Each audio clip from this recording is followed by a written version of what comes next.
Har Har Mahadev guys, how are you all? I hope you're all well. So in this video I'm going to discuss about BA first semester English, the India writer in English में श्री अरबिंदो घोष। ठीक है, इनके बारे में हम लोग study करेंगे, इनके लिटरेरी वर्क स्टडी करेंगे बेसिकली, और इनके बारे में एक शॉर्ट समरी देखेंगे। ठीक है, कि आखिर ये हैं कौन एंड इनके लिटरेरी वर्क्स, और प्लस इनके जो दो फेमस वर्क्स हैं द लाइफ डिवाइन और सावित्री, इसके बारे में हम लोग डिस्कस करेंगे। So without wasting any time let's begin. ठीक है, ये सारी मेरी नोट्स है। आप ही लोग के कहने पे गाइस आप लोग बोले थे कि आप अपना नोट्स क्यों नहीं दिखाती हैं। समटाइम्स आई थॉट दैट ये जो मेरा नोट्स है वो रफली होता है, और उसके बाद उसमें राइटिंग में मैंने रफ़ी टाइप की लिखी होती है। सो दैट्स वाई मैं अपने रफ़ को नहीं पोस्ट करना चाहती थी, but still on your demand कि आप जैसे शॉर्ट में लिखते हो, जैसे आप रफ़ में करते हो वैसे ही बताओ, not through the PPT and anything else. So that's why ये मेरे नोट्स है। अगर आप लोग को, आई होप आप लोगों को मेरी राइटिंग क्लियर हो। ठीक है, सो चलिए अरबिंदो घोष के बारे में पढ़ते हैं।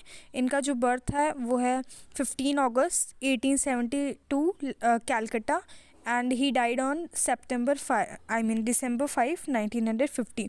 ही इज़ ए योगी, ये एक योगी थे, सीयर थे, फिलोसोफर थे, पोएट थे, इंडियन नेशनलिस्ट थे। ठीक है, जिन्होंने the philosophy of divine life on earth को दिया थ्रू स्पिरिचुअल इवोल्यूशन। ठीक है, पॉलिटिकल रिवॉल्यूशनरी थे, इसीलिए उनको 2 साल की जेल भी हुई थी, है ना। और उन्हीं 2 साल की जेल में बेसिकली यू कैन से अध्यात्म की तरफ, है ना, वो बिकॉज अरबिंदो को जब जेल हुई थी किसी ऐसे वर्क की वजह से जो शायद मे बी उन्होंने नहीं किया था, राइट। उन पे जो झूठा इल्ज़ाम लगा था, बिकॉज सब लोगों को शक था कि इन्होंने नहीं किया होगा। दैट्स जो ब्रिटिशर्स थे उन्होंने इन्हें बंदी बना लिया, और 2 साल की जेल भी हुई जब उनकी। और उसके टाइम पे जो भी लॉयर थे जिनका केस लड़ रहे थे वो इन्हीं के दोस्त थे, और उन्होंने सच का साथ दिया, और अरबिंदो वहाँ से बाहर हो गए। ये एक तरीके के पॉलिटिकल रिवॉल्यूशनरी थे, हिस्टोरियन थे, ठीक है, फिलोसोफर तो थे ही, एक महान पोएट भी थे, एंड एजुकेशनलिस्ट थे, सोशल रिफॉर्मर भी थे। इसी के साथ साथ journalist, editor, literary critic, linguist, translator, essayist and short story writer और ड्रामाटिस्ट भी थे, जिन्होंने वेरियस टाइप्स ऑफ ड्रामा वगैरह लिखी हैं। आइए इनके लिटरेरी वर्क्स को देखते हैं। Essay on Gita, he had wrote in 1922, collected poems and plays in 1942, The Synthesis of Yoga। ठीक है, योग के बारे में इन्होंने बहुत सारी चीज़ें बताई, बिकॉज उन 2 साल में जब ये जेल में थे उन्होंने बहुत सारी चीज़ें फील की, है ना। आप कोई फिल्म देखना, है ना, जो कि बेसिकली अरबिंदो घोष पे ही बनी हुई है।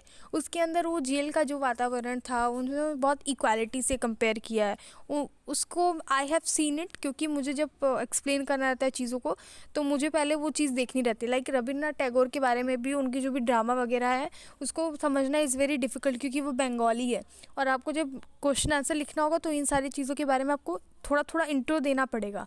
ठीक है, तो उसी लिए अरबिंदो का जो भी आप वर्क लिखोगे तो उसको बारे में भी आपको एक शॉर्ट जानना चाहिए, इंट्रोडक्शन ही देने के लिए, ताकि आपको लिखना है, राइट, इसलिए।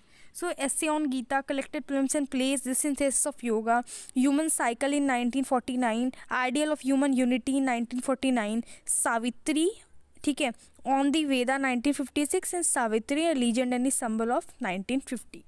ठीक है, ये सारे इनके लिटरेरी वर्क्स है जिसको आपको डेट सहित याद करना है। अब आइए देखते हैं life divine, the philosophy of the life divine. Basically इसमें होता क्या है, जो वेस्टर्न के थॉट्स है और ईस्टर्न की जो स्पिरिचुअलिटी है, ठीक है, अरबिंदो के साथ उनके एक अपने ओरिजिनल इंसाइट की तरफ, जो कि एक तरीके से एब्सोल्यूट ब्रह्म, आपको पता है ब्रह्म समाज वगैरह क्या होता है। देखिए, ब्रह्म का मतलब होता है जब हम किसी चीज़ को अब आप अध्ययन कर रहे हो किसी चीज़ को, योग कर रहे हो, उसमें आप किसी, जैसे आप मान लो कि जो ब्रह्मो समाज वाले होते हैं या ब्रह्म को मानने वाले होते हैं, वो किसी भी भगवान के रूप आकार को नहीं मानते। जैसे हम मानते हैं शिव हैं, हम मानते हैं कृष्ण हैं, तो ब्रह्मो समाज वाले क्या करेंगे, फिर जो भी ब्रह्म को मानता है वो कहेगा कि है तो, मतलब है स्पिरिट तो कोई है, लेकिन वो कोई ना, मतलब वो किसी का शरीर नहीं है, ना वो शिव है ना वो कृष्ण है, समझ गए, यानी वो रूप आकार को नहीं मानते। तो ये नेचर ऑफ डिवाइन यानी absolute Brahma, how creation came about, कैसे क्रिएशन हुआ, इवोल्यूशन कैसे हुआ कॉन्शियसनेस का, एंड कॉस्मोस, स्पिरिचुअल पाथ वगैरह के बारे में, ह्यूमन इवोल्यूशनरी स्पिरिचुअल डेस्टिनी वगैरह के बारे में, ये सारी चीज़ें उस लाइव डिवाइन में हैं। और यू कैन से इनका अध्यात्म की तरफ कैसे बढ़ा रुझान जब इनको जेल में डाल दिया गया था, राइट। तो उसके बाद उन्होंने जेल का वातावरण वगैरह देखा कि कैसा है जेल, ठीक है, और किस तरीके से वहाँ पे सारे लोग जो है वो कर रहे हैं। और जैसे अब उस टाइम जो मैंने देखा था, बेसिकली जो मैंने देखा था वीडियो इनके बारे में, उसमें अरविंदो घोष जब जेल में बंद रहते हैं तो वो बाहर देखते हैं कि एक ही कटोरे से नहाते भी हैं और उसी सेम कटोरे से उसी में उन्हें खाना मिल जा रहा है ना। तो उस चीज़ को भी वो अलग वे में देख रहे थे। जैसे अब हम लोगों को वो सेम चीज़ लगेगी कि यूँ है ना, लेकिन उनको वो सेम चीज़ इक्वालिटी की तरह दिख रहा है। उनकी नज़र में ये इक्वालिटी था, है ना।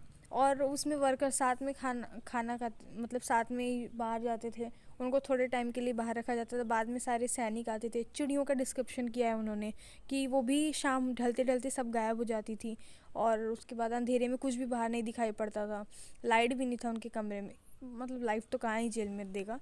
ये सारी चीज़ें उन्होंने अपने उस में डिस्कस किया है। और धीरे धीरे यहाँ से जब ये बाहर निकले, वो बहुत सारी चीज़ें लिखते रहते थे, राइट। जब इतने पोएट हैं, ऐसे शॉर्ट स्टोरी राइटर वगैरह हैं ये, तो ये सारी चीज़ें अपनी राइटिंग में लिखते रहते। और ये सारी राइटिंग जब वो लिखते थे तो जो उनके दोस्त थे, जो लॉयर थे, जब औरबिंदो का जब आया टाइम, तो उन्होंने इनकी राइटिंग्स वगैरह को दिखाई गई, और उनकी राइटिंग्स को देख के जज ने इन्हें रिहा कर दिया, बिकॉज उनकी किस राइटिंग में ऐसी कोई भी वायलेंस वगैरह इन सारी चीज़ों के बारे में नहीं था। उन्होंने जो भी चीज़ लिखी थी वो ऐसी स्पिरिचुअल ब्रह्म एंड ऐसी ऐसी चीज़ों के बारे में था, जिसके बाद जज ने उन्हें निर्दोष समझ के रिहा कर दिया। समझ के क्या, वो थे ही, ठीक है, ओके।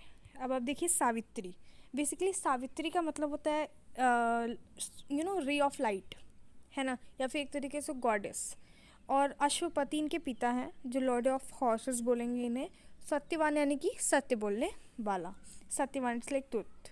तो एक तरीके की पोएटिक वर्क है। Savitri is a poetic work जो कि 24,000 लाइन्स में एक ब्लैंक वर्स में लिखी गई है। और ये सावित्री और सत्यवान, जो महाभारत के सावित्री होते हैं, ये बेसिकली सावित्री और सत्यवान वही चीज़ है जो सावित्री अपने पति की जान जो है यमराज से छुड़ा के, जब यमराज जो सत्यवान का प्राण लेके जा रहे होते हैं, तो सावित्री जो है उनके प्राण को यमराज से छुड़ा के बाहर आ जाती है। इसलिए बहुत सारी वट सावित्री की पूजा होती है, वो अपने पति के लिए लोग रखते हैं, उनकी लंबी उम्र वगैरह के लिए लगते हैं। तो सावित्री जो है वही थी, ठीक है। और एक तरीके से एक स्पिरिचुअल पाथ दिखाया सावित्री का, क्योंकि सावित्री जो है बहुत ज़्यादा स्पिरिचुअल थी, और उनके फादर का जो अश्वपति थे, जो एक स्टेज ऑफ इवोल्यूशन की तरफ बढ़े। लेकिन इनकी जो इनकी लिखी हुई सावित्री और जो व्यास की लिखी हुई चीज़ें हैं उसमें डिफ़र करेगा, बिकॉज ऑफकोर्स डिफ़र करेगा। अब जैसे मान लो एग्जांपल दे देती हूँ मैं, आई डोंट नो कोई ऑफेंड भी होगा, बिकॉज होना भी नहीं चाहिए। लाइक जो हमारे पुराने महाभारत है, ठीक है, वो देख लो, उसको देखोगे तो आप कितने रियलिस्टिक लगेगा, राइट।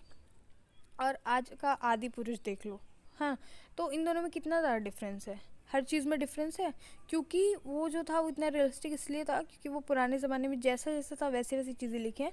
और आज के जो लोग हैं वो अपने में बहुत ज़्यादा तोड़ मरोड़ की चीज़ें को इस तरह से डिस्प्ले किए हैं, जो कि बहुत ज़्यादा बुरा जो है इम्पैक्ट दे रहा है। And that is why I am against this, because मतलब I am not against Shri Aurobindo, I am against that thing कि हम किसी चीज़ों को, भगवान रिलेटेड चीज़ों को अपनी चीज़ों में कन्वर्ट नहीं कर सकते ना। अगर हम किसी चीज़ को बता रहे हैं तो हम उसी कॉन्टेक्स्ट में बतानी चाहिए, ना कि हम अपनी भाषा को अपनी इस तरीके से तोड़ मड़ोड़ के दूसरे के सामने ऐसा प्रकट करें और उसे न्यू एज अ वर्जन बता दें। ऐसा कुछ नहीं होता है, कोई 2.0 नहीं होता है इन सारी चीज़ों में।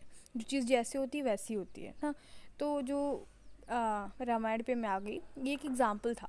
तो जो सावित्री जो था वो औरबिंदो के कॉन्टेक्स्ट से है, और जो व्यास की लिखी हुई है वो अलग कॉन्टेक्स्ट से है, ठीक है। तो उन दोनों में हम लोग को डिफरेंसेस मिलेगा। एग्जाम्पल यही है। अगर आप मेरी बातों से ऑफेंड हो गए हो तो I am so sorry, but still it's my point of view, and आपका अपना पॉइंट ऑफ व्यू हो सकता है, इसमें कोई बुराई नहीं है, but still it's my point of view. Okay, so Savitri वही वाली चीज़ है जिसको इन्होंने 24,000 लाइन्स में लिखी है ब्लैक वर्ड्स में। जब भी आप लिखोगे इस 24,000 को ज़रूर इंक्लूड करना, और इनके नेम के मतलब ही समझाना, like Savitri, Satyavan and Ashwapati. Okay, और इसको डिस्कस तो हम लोग कर ही सकते हैं, बिकॉज सावित्री की चीज़ों को हम लोग जानते भी हैं, right. Savitri is basically poetic work of Aurobindo, जो कि बहुत ज़्यादा फेमस है, और सबसे ज़्यादा फेमस है द लाइफ डिवाइन फिलोसफी। तो ये वीडियो हो गई complete. Thank you so much for watching this video. If you like this video, go and subscribe to the channel, share with your friends. Jai Shri Ram.